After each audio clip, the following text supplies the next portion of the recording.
to all of you.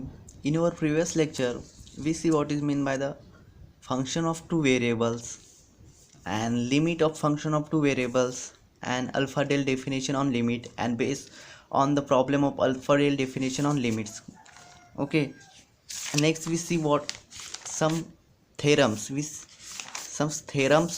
on based on the limit definition of limit of function. ठीक है. The first theorem is the limit, if limit of f of x is given means exists then it is unique. तर याचं meaning काय आहे की एखाद्या फंक्शनचा जेव्हा लिमिट दिला आपल्याला गिवन आहे म्हणजे एक्झिस्ट होत आहे तर तो युनिक आहे असं आपल्याला दाखवायचं आहे. युनिक आहे मीन्स व्हॉट? युनिक आहे मीन्स एक आहे किंवा सिंगल आहे. ठीक आहे. एखाद्या फंक्शनचा लिमिट आहे एक्झिस्ट होत आहे म्हणजे तो युनिक आहे असे आपण म्हणू. युनिक म्हणजे सिंगल आहे किंवा एकच त्याची लिमिट आहे असे आपला स्टेटमेंट आहे. तर हा स्टेटमेंट युनिक आहे म्हणून आपल्याला प्रूव्ह करायचं आहे.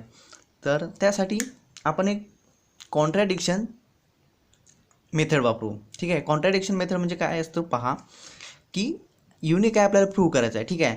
पण आपण कॉन्ट्रॅडिक्शन मेथड म्हणजे त्याचे उलटं घेऊ. उलटं म्हणजे काय? If possible the function F of x this function has to limits म्हणजे दोन लिमिट आहे असे आपण ग्राह्य धरू. मीन्स आपल्याला प्रूव्ह करायचं आहे की एकच त्याचे लिमिट आहे पण इथं आपण कन्सिडर केलं की त्याचे दोन लिमिट आहेत. ठीक आहे. ते लिमिट आहेत L1 आणि L2 असे दोन लिमिट आहेत त्या फंक्शनचे आणि ते दोन लिमिट इक्वल नाही आहेत एकमेकापासून. ठीक आहे. Means L1 is not equal to L2. Then we write the limit f of x y equal to L1 and limit f of x y L2. ठीक आहे. फंक्शनचे दोन लिमिट आपण लिहून घेतल्या आणि आपला एम काय आहे? आपल्याला प्रूव्ह काय करायचं आहे? आपल्याला प्रूव्ह करायचे आहे की ते दोन लिमिट एकच आहेत म्हणजे ते दोन लिमिट इक्वल आहेत असे प्रूव्ह करायचं आहे. आपण कन्सिडर केलं L1 is not equal to L2 पण आपल्याला प्रूव्ह करायचं आहे की L1 is equal to L2. Okay. जर आपण डेफिनेशन ऑफ लिमिटचं यूज करू फॉर दिस फंक्शन. ठीक आहे. सर्वात पहिलं आपण या लिमिटसाठी डेफिनेशन यूज करू आणि त्याच्यानंतर L2 साठी आपण ते सेम डेफिनेशन यूज करू. सर्वात पहिलं L1 साठी आपण डेफिनेशन यूज करू. तर काय होणार? Then by definition of limit. तर ही झाली डेफिनेशन, हे डेफिनेशन ऑफ लिमिट आहे. ओके. ते आपण प्रिव्हियस लेक्चरमध्ये घेतलेलं आहे. तर let epsilon for every epsilon positive be given म्हणजे प्रत्येक एप्सिलॉनसाठी आपल्याला एक असा डेल वन पॉझिटिव्ह नंबर मिळेल. त्याच्यासाठी आपण लिहितो की 0 less than under root of x minus a square plus y minus b square less than del 1 is equal to mod of f of x y minus l less than epsilon by 2. ठीक आहे. डेफिनेशनमध्ये एक्सलॉन होता इथे पण इथे आपण epsilon by 2 का लिहिलं? कारण की ते आपल्याला नंतर कळेल कारण की एप्सिलॉन बाय 2 का घेतलं. कारण की एप्सिलॉन बाय 2 आपण घेतलं नाही तर ती थेरम सॅटिस्फाय होणार नाही. त्या थेरम सॅटिस्फाय होण्यासाठी आपण इथे एप्सिलॉन बाय घेतलं. ठीक आहे. आणि डेफिनेशनमध्ये इथे डेल आहे फक्त. आपण डेल 1 का घेतला? कारण की आपल्याला दोन लिमिट आहेत तर याच्यासाठी डेल 1 आणि याच्यासाठी डेल 2 घेऊ आपण. ठीक आहे. तर डेफिनेशन पहा की for every epsilon positive there exist तर डेल 1 पॉझिटिव्ह सच दॅट आपण हे डेफिनेशन लिहून घेतली. सेम डेफिनेशन L2 साठी लिहून घेऊ. ठीक आहे. also similarly epsilon for every epsilon positive be given there exist a del 2. ठीक आहे. L2 साठी या लिमिट L2 साठी आपण डेल 2 घेतला. ठीक आहे. Del 2 positive such that the 0 less than under root of x minus a square plus y minus b square less than del 2 such that mod of f of x y minus L2 less than epsilon by 2. ठीक आहे. हे झालं equation 2. हे झालं equation 1. पुन्हा एक गोष्ट लक्षात ठेवण्यासारखी आहे की आपल्या क्वेश्चनमध्ये आपण काय घेतलं आहे की x y standing to a b. ठीक आहे. त्यामुळे आपण इथे ए व्हेरिएबल आणि बी व्हेरिएबल लिहिलं. जर एक्स वाय स्टँडिंग टू दुसरं काही असतं मीन्स एक्स नॉट किंवा वाय नॉट असतं. ठीक आहे. तर इथे ए आणि बीच्या जागी काय आलं असतं? एक्स नॉट आणि वाय नॉट आलं असतं. ठीक आहे. ही चेंज थोडं लक्षात ठेवा. पेपरमध्ये आपल्याला थोडं इथे एक्स नॉट किंवा वाय नॉट पण विचारू शकतात. ठीक आहे. ए बीच्या जागी. तर ते डेफिनेशनमध्ये थोडा चेंज येणार. फक्त ए चेंज होणार आणि बी चेंज होणार. इथे पण सेम. ठीक आहे. तर त्याच्यानंतरची प्रोसेस आहे की आपल्याकडे दोन डेल आहेत. ठीक आहे. डेल काय आहेत? आपल्याला दोन डेल आहेत मीन्स डेल 1 आहे एक आणि एक डेल 2 आहे.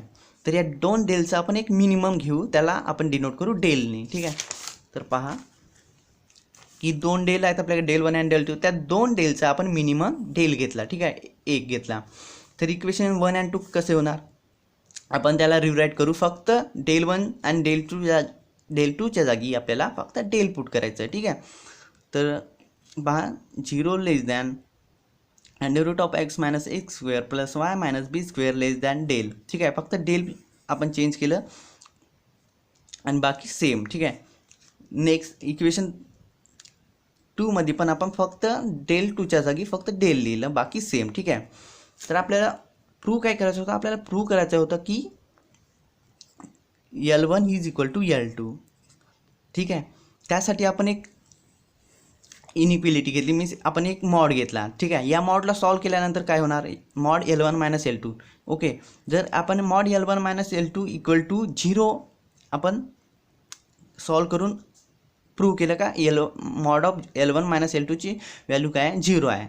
आपण जेव्हा 0 प्रूव्ह करू तेव्हा काय होणार, का L2 राईट हँड साईडला आपण ट्रान्सफर करून टाकू, तर काय होणार L1 इक्वल टू L2. आपल्याला प्रूव्ह काय करायचं होता, L1 equal to L2 prove करायचा होता. ठीक आहे, तर आपल्याला आपण हा मॉड घेतला, या मॉडची व्हॅल्यू आपल्याला फक्त 0 ही प्रूव्ह करायची आहे. 0 कशी आणणार, आपण पहा की आपल्याकडे दोन इक्वेशन आहेत, इक्वेशन 3 आणि इक्वेशन 4, आणि त्यांची व्हॅल्यू काय ε/2 आणि ε/2. तर या मॉडमध्ये आपल्याला हे दोन इक्वेशन काहीतरी ॲडजस्टमेंट करून आणायचे आहेत. तर कसे आणू, का आपल्याला L1 आणि L2 तर आहेत, L1 आणि L2 आहेत, तर आपल्याला पाहिजे f(x, y) आणि f(x, y). तर काय घेणार आपण, इथे एक मायनस f(x, y) आणि एक प्लस f(x, y) फक्त ॲड आणि सबस्ट्रॅक्ट करू.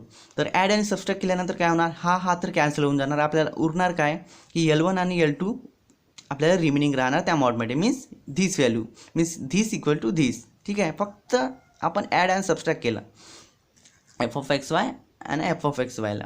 त्याच्यानंतर काय केला, फक्त मॉड आपण सेपरेट केला, मीन्स ही व्हॅल्यू एका मॉडमध्ये आणि ही व्हॅल्यू एका मॉडमध्ये. ठीक आहे, फक्त इथे आपण एक मॉड सेपरेट केला. तर मॉडमध्ये काय, mod of f(x, y) minus L.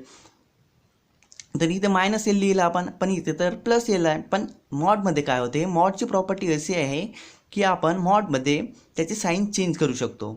ठीक आहे, तर second mod same f(x, y) minus L2. ठीक आहे, सेकंड मॉड पण आपण सेपरेट केला. आणि जेव्हा आपण मॉड सेपरेट करतो तेव्हा इक्वल साईनचं कन्वर्शन लेस दॅन इक्वल टूमध्ये होतो, हे लक्षात ठेवावं लागेल. ठीक आहे, इक्वल साईनचं कन्वर्शन लेस दॅन इक्वल टूमध्ये होतो जेव्हा आपण मॉड सेपरेट करतो. जर आपल्याला या मॉडची व्हॅल्यू माहीत आहे आणि या मॉडची पण व्हॅल्यू माहीत आहे, means mod of f(x, y) minus l, mod of f(x, y) minus एलची व्हॅल्यू काय ε/2. ठीक आहे, तर ते लिहून घेतली. आणि या मॉडची पण व्हॅल्यू आपल्याला माहीत आहे ε/2 आहे. ठीक आहे, from equation 3rd and 4th. याला सॉल्व केल्यानंतर काय मिळालं, ε/2 प्लस ε/2 मीन्स एप्सिलॉन. ठीक आहे, तर आपल्याला काय मिळाली, mod of L minus L2, mod of L minus L2 less than epsilon आपल्याला मिळाली. पण आपल्याला पाहिजे काय होता की mod of L minus L2 काय पाहिजे होता, इक्वल टू 0 पाहिजे होता. पण आपल्याला मिळाली लेस दॅन एप्सिलॉन. पण एप्सिलॉन हा असा नंबर आहे, तो खूप छोटा आहे, खूप छोटा आहे, पण तो 0पेक्षा मोठा आहे. मीन्स 0पेक्षा एप्सिलॉन काय आहे, ग्रेटर आहे, पण खूप छोटी व्हॅल्यू आहे एप्सिलॉन, म्हणजे ती 0च्या बिलकुल जवळ आहे. मीन्स आपण त्याला एप्सिलॉन काय कन्सिडर करू, 0.000 या टाईपची एप्सिलॉनची व्हॅल्यू आहे, मीन्स तो 0चा आहे असं आपण कन्सिडर करू. ठीक आहे, मीन्स आपण since epsilon is arbitrary small, म्हणजे एप्सिलॉन खूप स्मॉल आहे, मीन्स तो 0च्या खूप जवळ आहे, म्हणून त्याला आपण इक्वल टू 0 साईन दिलं, इक्वल टू 0 लिहिलं. ठीक आहे, तर मॉड रिमूव्ह केल्यानंतर मिळणार आपल्याला L1 minus L2 equal to 0. तर L2ला आपण या साईडला ट्रान्सफर करून टाकू, तर काय मिळणार L1 इक्वल टू L2. तर आपल्याला प्रूव्ह करायचं होतं की L1 इक्वल टू L2 आपल्याला प्रूव्ह करायचं होतं. ठीक आहे, ते आपण प्रूव्ह केलं. तर आपण म्हणू शकतो का we get a contradiction to our assumptions, means आपण एक कन्सिडर केलं होतं की त्या फंक्शनची 2 लिमिट आहेत आणि ते 2 लिमिट इक्वल नाही आहेत असे आपण कन्सिडर केलं होतं. तर आपण म्हणू की जे आपण कन्सिडर केलं होतं ते रॉंग आहे, ते स्टेटमेंट रॉंग आहे. So our assumption is wrong. So we get the L1 equal to L2, therefore we see that the limit of this function is unique. Means L1 आणि L2 हा एकच आहे, मीन्स आपल्याला काय एकच व्हॅल्यू मिळणार. ठीक आहे, जर L1 3 असेल तर L2 पण 3 असेल, मीन्स त्याची लिमिट काय असणार 3 असणार. तर मीन्स सिंगल व्हॅल्यू. तर आपण ती थेरम प्रूव्ह केली की लिमिट ऑफ दिस फंक्शन ही is unique. Means if the limit of the function is exist then it is unique, means single आहे किंवा एक आहे असे आपण प्रूव्ह केलं.